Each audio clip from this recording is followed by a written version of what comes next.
My teacher, the Venerable Master Shren Hua, taught that education is the most effective form of national defense.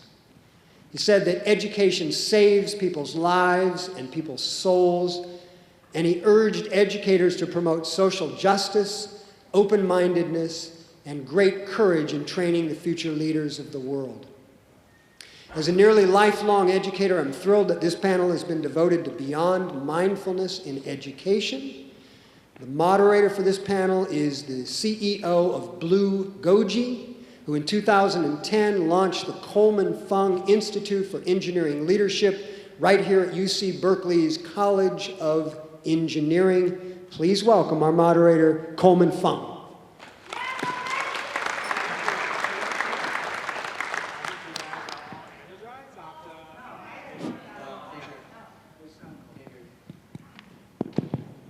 Okay. Good afternoon. I hope you guys have a wonderful morning and lunch hour, and you are ready to join us in this very exciting conversation. First of all, let me introduce you to our wonderful panel. Well, Professor Lancaster, you all met earlier, so I think we can skip you for now. Thank you. And then next to Professor Lancaster is Wangmo Dixie. She is the Executive Director of Dharma College. She is truly a product of Berkeley, born and raised here locally. In addition to her role being the director of the college, she is also the Executive Director of the Light of Buddha Dharma Foundation International and President of International Buddhist Association of America. So she is very involved with the Dharma teaching and the educational aspect of that. And next to her is Professor Stephen Murray Shigemasu. I hope I didn't mess up with the name. I'm terrible with that. Stephen is a psychologist with a doctoral from Harvard University and training in clinical and community psychology, yoga, meditation, and Chinese medicine.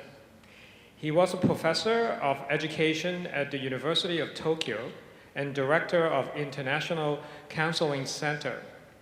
Currently at Stanford University, he co-founded the life work programs in contemplative and integrative education.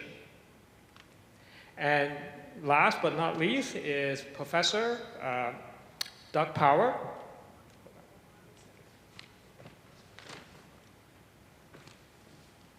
Doug Powell is a professor and administrator at Dharma Ram Buddhist University in Ukiah, where he teaches classes relating to Buddhism and Western philosophy.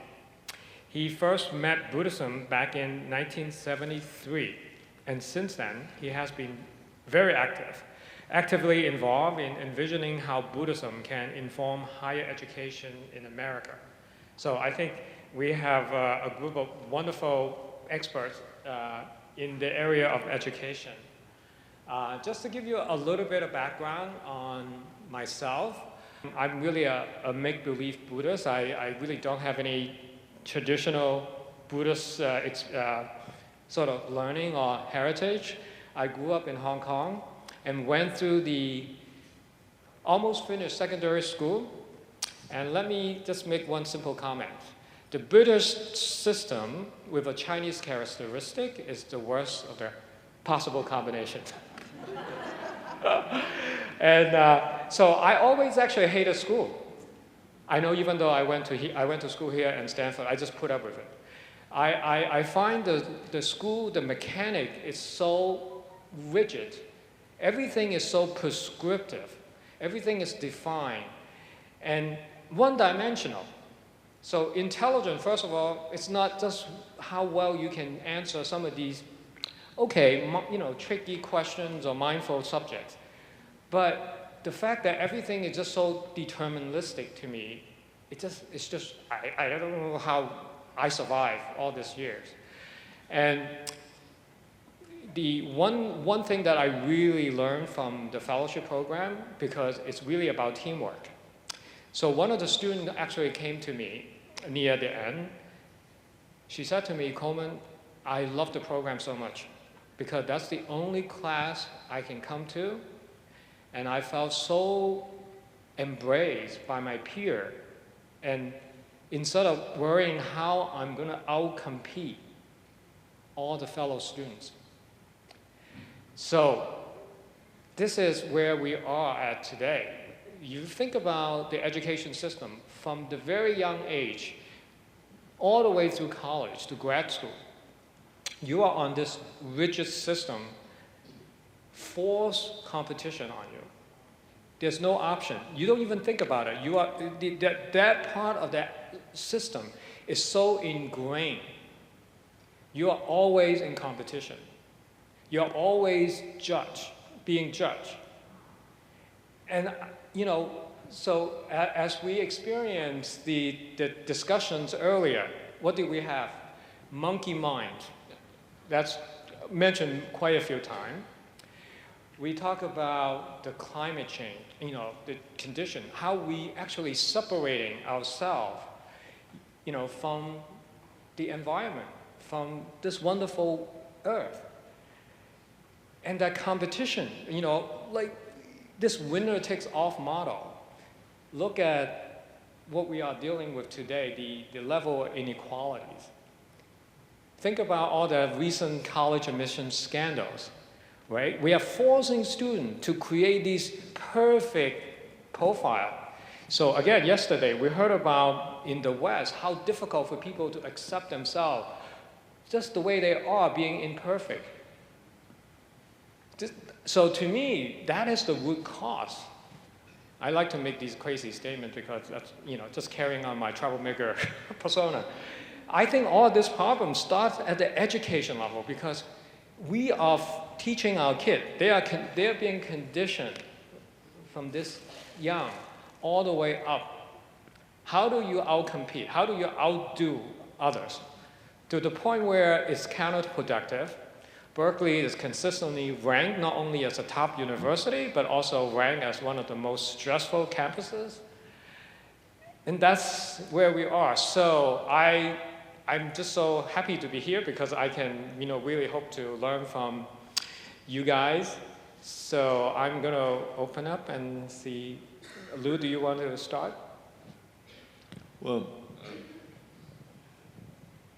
if I might have just a personal moment for just a second, I'd like to say Coleman has been one of the great contributors to our campus. And he's started these centers, and he's helped with buildings, and he's been so generous. But of all the people I know who are in his range of ability to give, he's the only one that I have ever known who would fund a conference and then participate in it. It's number one. I love it. Thank you, Lou. I'll just make one statement about education from my perspective. I've been studying Buddhism now for over 60 years. I've watched it go through all kinds of permutations. It is my belief with what you are doing, Coleman, that one of the things that we must teach our young students today is you cannot do it by yourself any longer.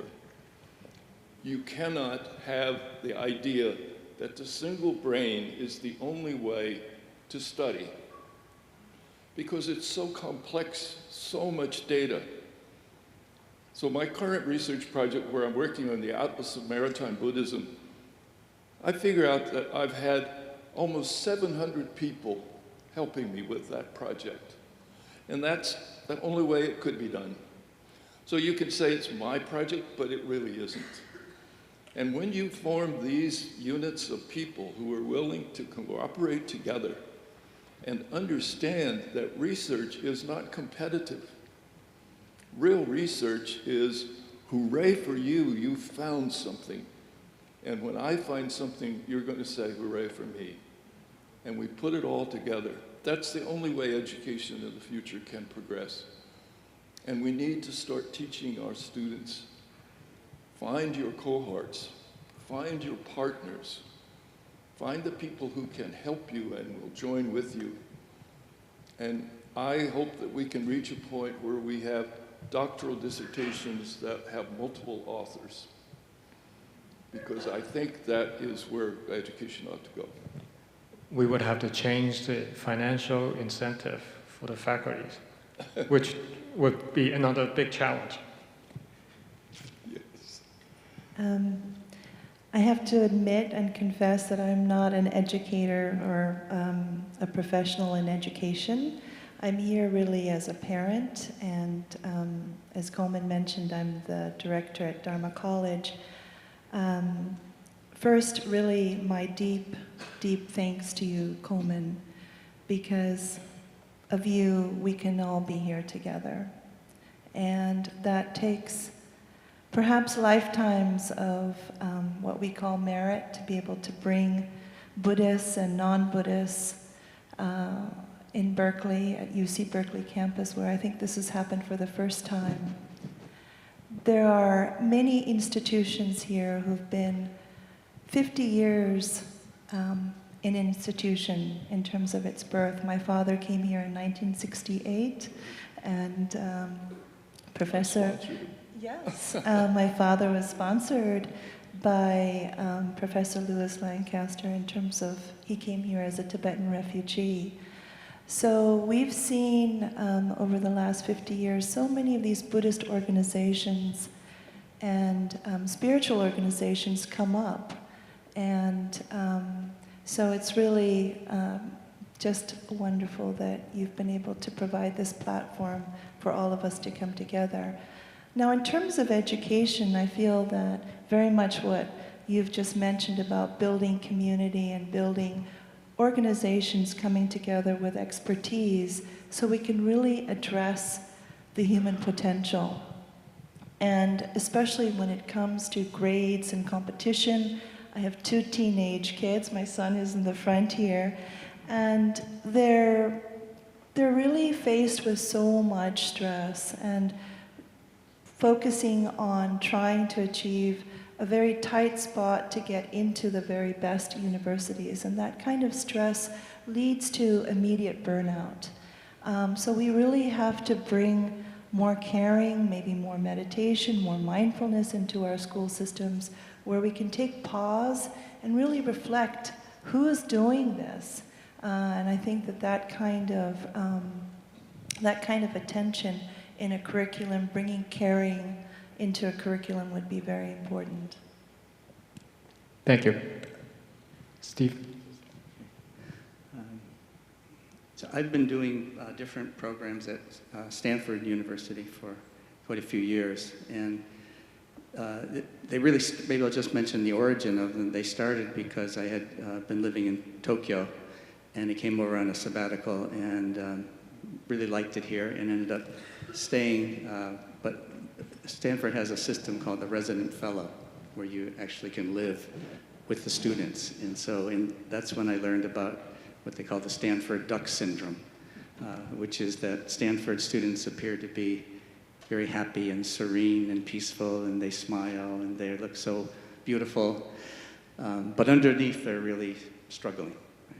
And so I could see the pain, and the suffering among the students who would appear by our social standards to be the ones that are the most successful, the ones who have achieved what they had been striving for through their whole lives. Some of them wanted to go to Stanford since they were 5 years old, and they've achieved that, and yet they are realizing that that's not the most meaningful thing in life, what they've achieved, and that they're simply on, what's that thing the hamster's on, kind of going around and around, or they're on this rat race to nowhere.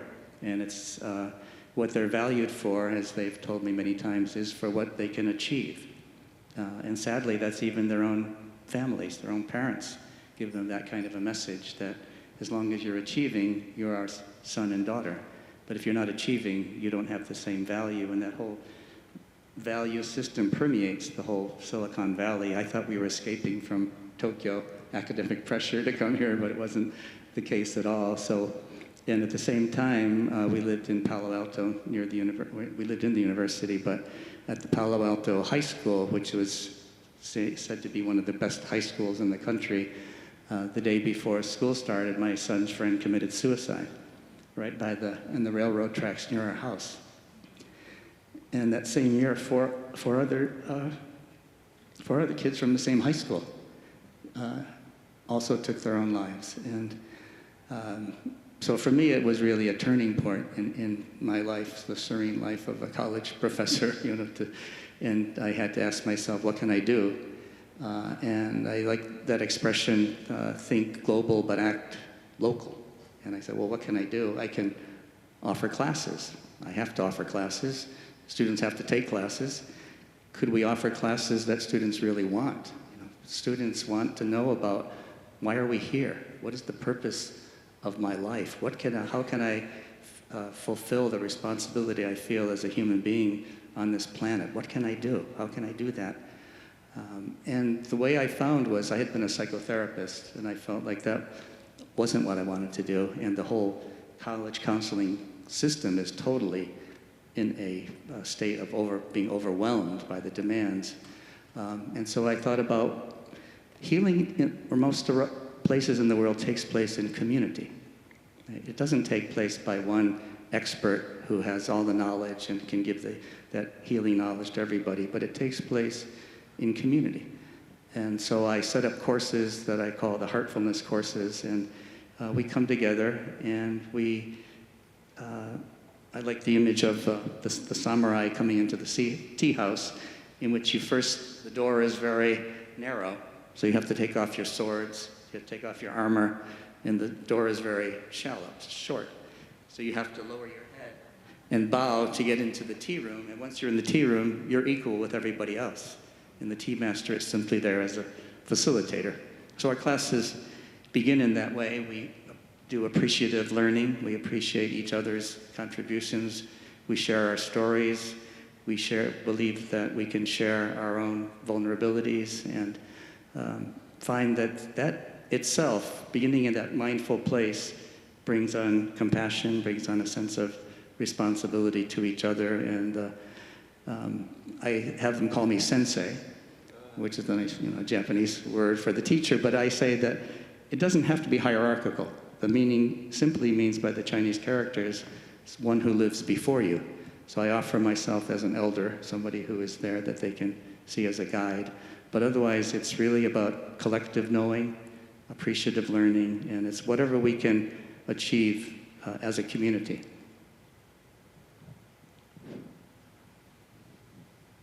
So I know some of you up here, and I really appreciate all the work that you've been doing. I'll just say a few words about what we're trying to do at the Dharma Realm Buddhist University, which is trying to do a different kind of model that takes into account a lot of the things we're talking about. First of all, the emphasis of the undergraduate and graduate work is on every text related to the quality of human experience, the quality of community, and the quality of the environmental context in which we live, the balance of the environment that we live in. So everything that's read is studied not for the critical review of it from criticism, but from reading the text to try to understand in it what it has to say, both for the individual and the group, in terms of what it says about the quality of human existence, the quality of our life, the quality of not only our own consciousness, but the quality of us together as a community. And so there's still responsibility, though, because it's very important that the students read the text carefully and bring that experience to class, because if they don't bring it to class, then it doesn't really have the equanimity of the group being able to bring all their different views into the classroom. So the teacher in this kind of a context plays a different role in sort of a leader of a discussion, trying to make sure the depth goes to the actual meaning and we don't lose the depth of the meaning. But if people in the class come to that meaning in their own conversation, then it doesn't need so much direction. If they don't always come to where the deeper meaning is, it might need a little direction. But the class isn't competing with each other. They're working together to all come to an equally creative and insightful insights into the curriculum. And it's not only Buddhist curriculum, but it takes them through the first 4 years in the undergraduate. It takes them all the way through the main text in Indian culture, the main text in Chinese culture, the main text in Western culture, the main text in mathematics and science in terms of the forming of the scientific and mathematical way of thinking. So rather than so zeroed in on content per se and memorization, it's more to the depth of each of the texts in terms of what it has to say, both to the person individually and collectively to the group.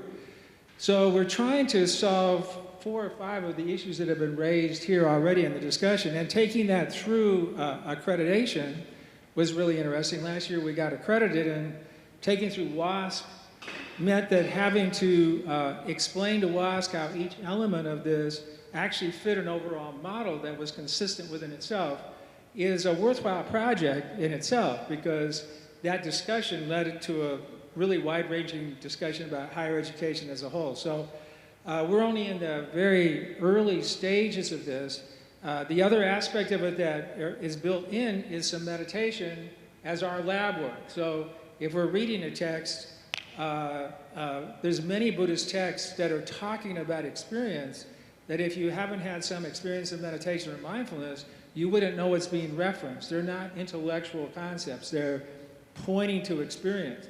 Therefore, you need to provide the skills that are necessary to be able to be mindful and meditate in all the different forms of meditation and awareness, so that there's not only just an intellectual understanding of the text, but actually using the text directly to have insights into the concept. So we even break out of the class every semester for a more intensive meditation, and along the way during the class there's constant practice along with the text, particularly if the practice is necessary to understanding that text. So that's just some ideas that we've been working with. So that's probably the most collaborative way of learning I've seen, or I heard. Well, because the laboratory, the thing is there's many measurable, not only in terms of the person themselves, but also in terms of other kind of measure, because when you think of meditation, the reason for studying the text is give you a sense of direction into the mind. But once you have a sense of that direction in the mind to what you're looking for to observe, then you can not only observe thoughts and emotions, but you can observe the body actually tensing. You can actually see where the tensions in the body occur. And this is where younger people in the elementary and the high school, we also have elementary and high school, you have to develop a total curriculum that relates to the place that different people are in their maturation and development.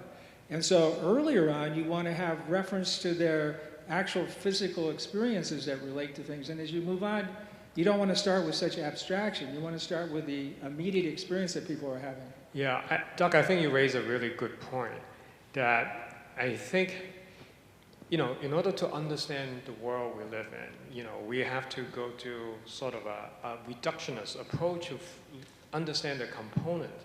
But somehow I feel like once we break out these components, like psychology or electrical engineering, they are means to an end, meaning understanding whatever bigger problem that we are dealing with.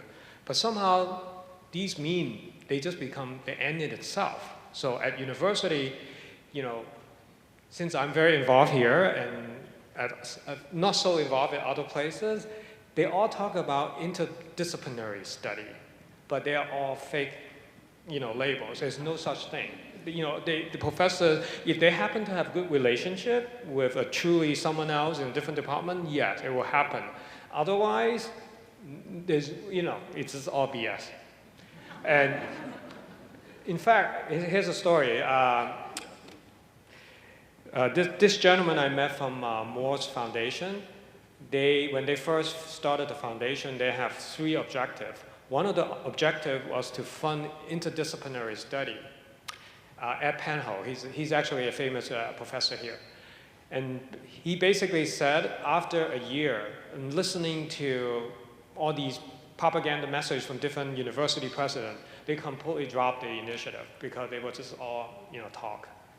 So that's the problem we have, is that we separate. So even at high school level, we are creating these disciplines almost like in isolation. There's no contact.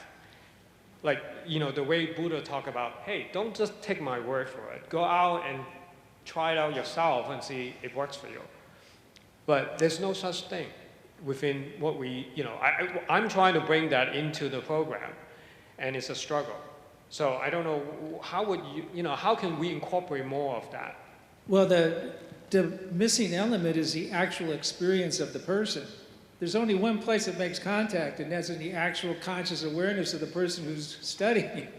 Everything else is just content. I think the Buddhist division into the conditional, the imagined, and the real is a really nice way to put this. The conditioned is science studies the conditioned fairly well for in a limited realm.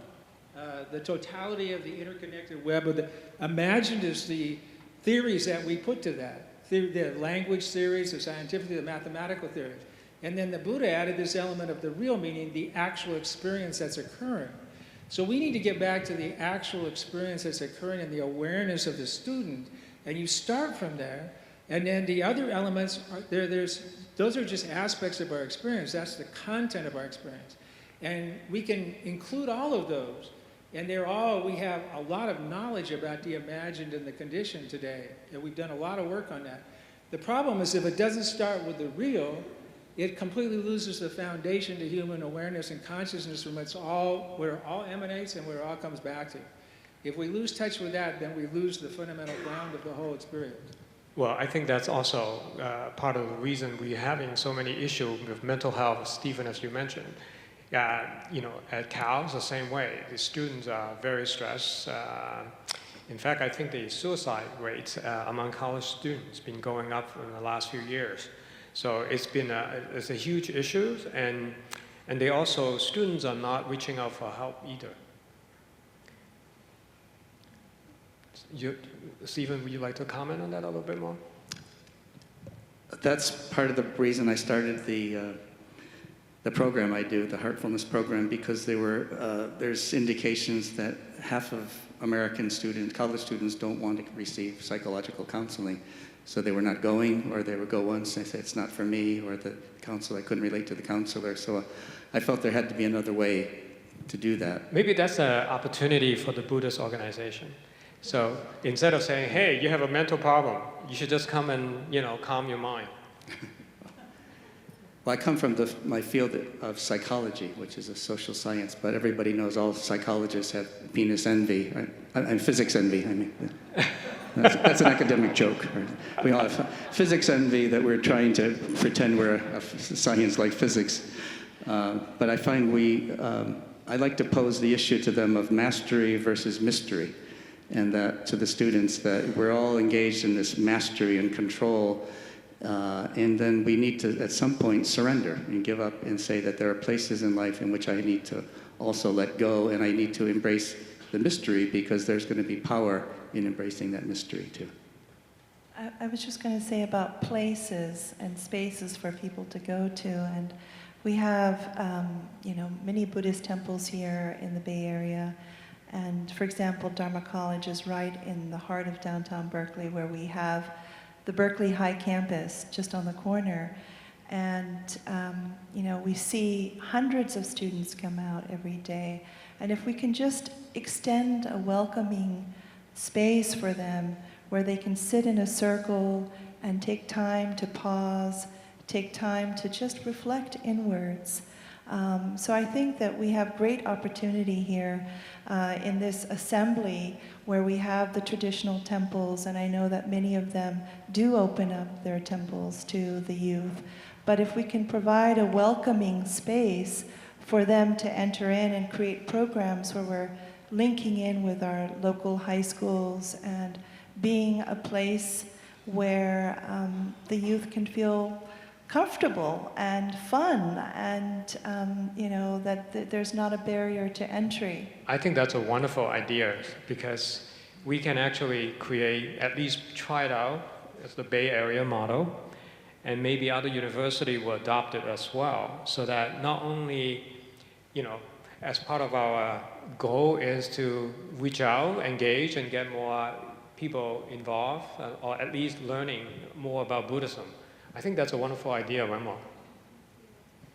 I'd just like to also say that we also have to find ways to communicate to this generation, and it's a language, and it's a way. I don't know if we have it yet. You know, I'm a parent, and I find myself, even though we have Buddhist symbols and Buddhist experiences, I remember I took my kids to Bodh Gaya, to the seat of enlightenment, and had my daughter sitting under the Bodhi tree and just letting her experience the taste of just stillness, of what that meant to be under this sacred Bodhi tree where this great being was fully enlightened. And I think she still carries that experience in her heart. And if we can give those kinds of experiences to them, to know that they have this extraordinary potential of being, they don't have to become a victim of this rat race cycle, and that they have more than just grades. They have more than just this competitive samsaric way, that there's a lot more there. Great. Lou, do you have any comment? I really worry about social action in Buddhism. When people start identifying the people that they're helping as poor, oppressed, etc., we're already putting them into a box. We're identifying them as people with troubles and problems. So I wish that Buddhism would follow its own teachings, which says whatever you do for all sentient beings. The Buddhists never say that you split those up. They constantly say all sentient beings. So it's like helping someone who needs food. It's not because they're poor or that we give them food. We give them food because they, like us, need food to live. There's nothing unusual about needing food. It's human. Nothing unusual about needing a house, some support over your head. That's just human. So we need to stop that kind of appropriation of what I think has been a failure of the Western social service, in which it makes people furious. It makes them angry. They are put down. And I see people standing outside a church to go in and eat lunch, and I think, why are they putting them on the sidewalk where they're identified as needy people? They should be sitting inside. They should be treated with the fact that they are just human and they need to eat. That's all. So I worry about this issue, and the same with our young people. I think we would have to be very careful not to identify them by their needs and their problems. They're just growing up as humans. And what they face is a human issue. And we need to treat them, I think, I'm not saying that you don't, by the way, I'm just looking at you. We just need to treat people with this kind of absolute respect, because really what we are faced in this world is we are brothers and sisters in suffering. We are brothers and sisters with the three great messengers: illness, old age, and death. We all share this. So we can be compassionate with one another, because this is what we face. And we should try to give as much dignity as we can. Very well said. When it comes back to the education of students, before I did DRBU, I actually taught at Berkeley High for 40 years.